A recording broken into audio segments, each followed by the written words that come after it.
байцгаана уу? Та бүхэн шинэ өдрийн мэндийг хүргэе. Хорон ертөнцийг өөрчлөх 15 минут төвлөрөөс сонгож авсан сэдэв маань орон зайн креатор буюу орон зайн бүтээгч мэргэжилтэй Ижион гэдэг эмэгтэй талаар ярихаар бэлдсэн байна. Яриагаа эхлүүлэхээс өмнө бидний влог та бүхэн таалагдж байвал like and subscribe.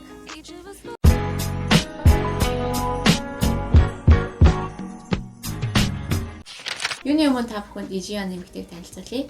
Энэхүү эмэгтэй маань 39 нас хүртлээр 15 жилийн турш боловсролын салбарт ажилласаар ирсэн. Тэгээ сүүлийн 1 жилийн амралтаараа тэрээр өөрийн маш олон жилийн турш хийхийг хүсэж мөрөөдөж ирсэн шинэ бизнесээ эхлүүлсэн байна. Энэхүү бизнесийг эхлүүлэхэд тэрээр олон бэрхшээлтэй тулгарсны нэг нь гэр бүлийн эсэргүүцэл болон нөхрийн түүнийг ерөөсөө дэмжихгүй байсан. Яагаад вэ гэвэл нэгдүгээр тэрээр мэрэгчлэлтэн биш, хоёрдугаарт туршлага байхгүй, гуравдугаарт хин өөрийнхөө гэр доторх тавилгыг эмгэлж зэгцэлж янзлахтаа чамд мөнгө өгөж үйлчлүүлэх юм бэ гэсэн эсэргүүцлээ тулгарсан байгаа. Гэтэл энэхүү эмэгтэй маань нэгэн гайхалтай шин санааг гаргаж ирж хэлсэн байгаа. Хэрвээ хүн өөрийнхөө хийж байгаа хамгийн сайн чаддаг зүйлээ аз жаргалтайгаар мөн хичээнгүйлэн хийж чадах юм бол тэр нь мэрэгжилтэн болж чадна гэж хэлсэн байгаа. За энэ эмэгтэй маань Шинбакун жигнэг гэх телевизийн төсөл дээр бас ажиллаж байгаа одоогийн байдлаар.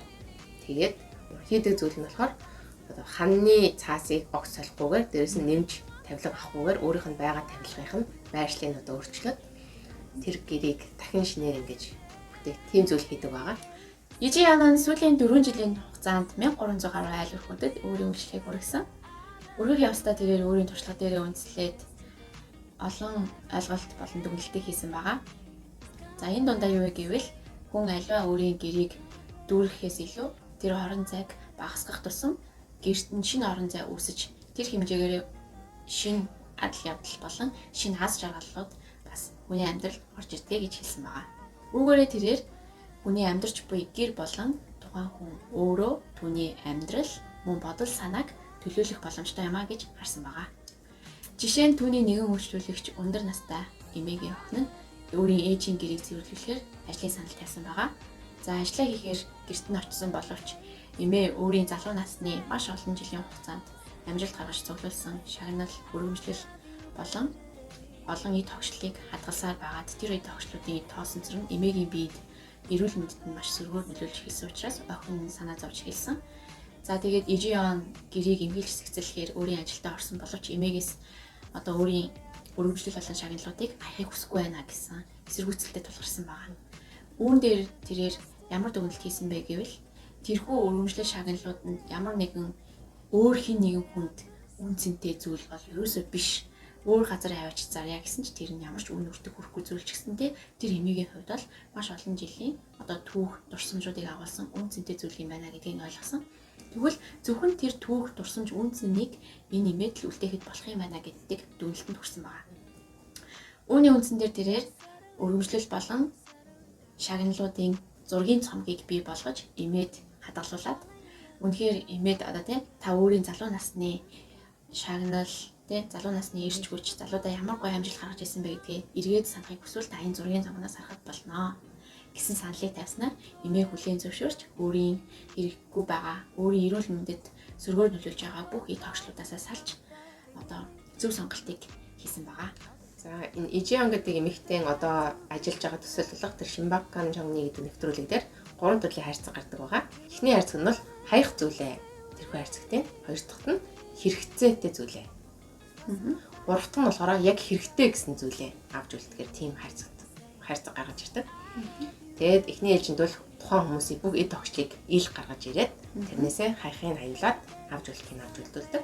Тэгээд үүнээсээ бол эмх зэгцтэй байдлын хамгийн гол нэг зүйл нь бол бүх зүйлээ ил гаргаж ирээд тэрнээсээ хаях юмаа гэж хэлсэн байгаа.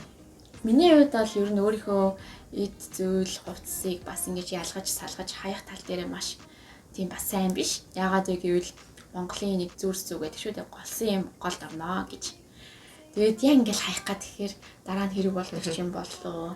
Яг ингээл хайсныхаа дараа тэрийг яах гэж хайваа гэж харамсаж исэн тохиолдол ч гэсэн цөөнгүй байдаг учраас хаяхтаа жоохон тааруу байдаг. Тэгээд энэ эмэгтэй хийдэг ажил маань байгаа эд зүйлсийн ингэж байршлын дахин болдог учраас айгүй хүнд шкаф хөргөж энтрийг өргөж явдаг. Тэг хүмүүс аяг асуудаг гинэ. Энэ их хүн зүйлийг өргөх танд хэцүү байдаг юм уу гэдэг.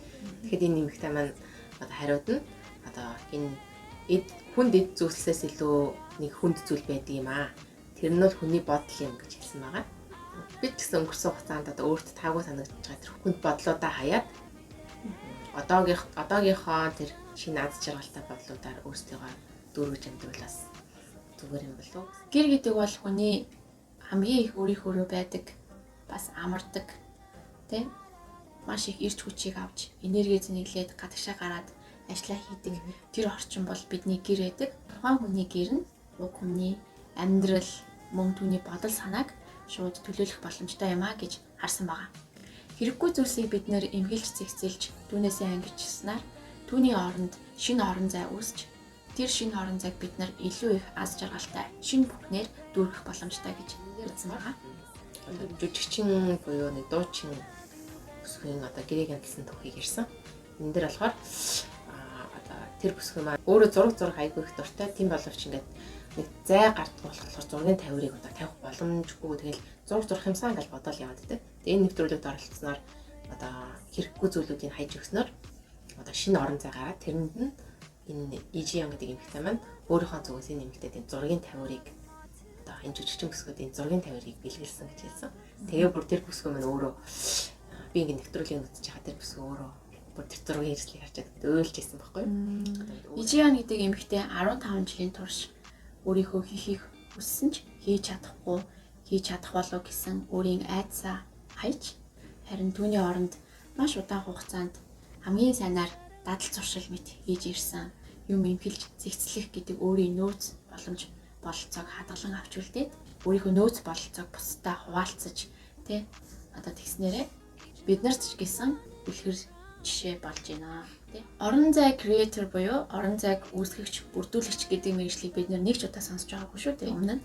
Тэгээ би ч гэсэн яг энэ нэмэгтэйгийн нэвтрүүлгийг үзээд үнэхээр их гайхсан. Хөөх нэрээ ийм мэргэжил байж болох юм биш үү? Нэрээ энэ зүйлийг яаж ингэж зоригтой эхлүүлж тий өөрийн одоо ажлын гараагаа яаж ингэж гоё эхлүүлж чадваа гэсэн бодол өөрөө ирэхгүй төрсөн. Тэгвэл өнөөдөр 21-р зуунд бид нар IT технологи хөгжиж тий бүх зүйл смарт болж бүх зүйлийг одоо робот тий эсвэл одоо техник технологиор шийддэг болсон энэ үед бид нэр одоо ажил мэргэжилгүй болж байна гэсэн санаа зовлтонд маш их орж байгаа. Тий ирээдүйд маш олон мэргэжил байхгүй болно тий. Жишээлбэл орчуулагч, багш гэдэг мэргэжлүүд байхгүй болно тий. Шууд робот одоо орчуулж өгдөг болно. Уцаараа бид нэр хүссэн мэдээлэл орчуулдаг болж байна. Гэх мэтчлэн жишээнүүд гарч ирж байгаа бол бас нөгөө нэг талд яаж байгаа вэ гэдэг нь хүн өөрийнхөө хамгийн сайн хийж чаддаг дуртай зүйлээ хичээнгүлэн хийх юм бол таач гэсэн хүссэн мэргэжлээ бий болгож чадах юм байна гэдгийг Ижионы жишээнээс бүдрээ харж болохоор байна. Бид нар ч гэсэн өөрийн дуртай зүйлийг хамгийн сайн хийж чаддаг зүйлээ хичээнгүлэн хийх юм бол тэр зүйл маань бидний мэргэжил болох хэмжээнд одоо ур чадвартай сайн хийж чаддаг гэдгийг Ижионоос бүдээ харах боломжтой байна. Энэ үргэлжлүүлсэн та бүхэндээ баярлалаа. Дараагийн логороо уулзцгаая. Баярлалаа.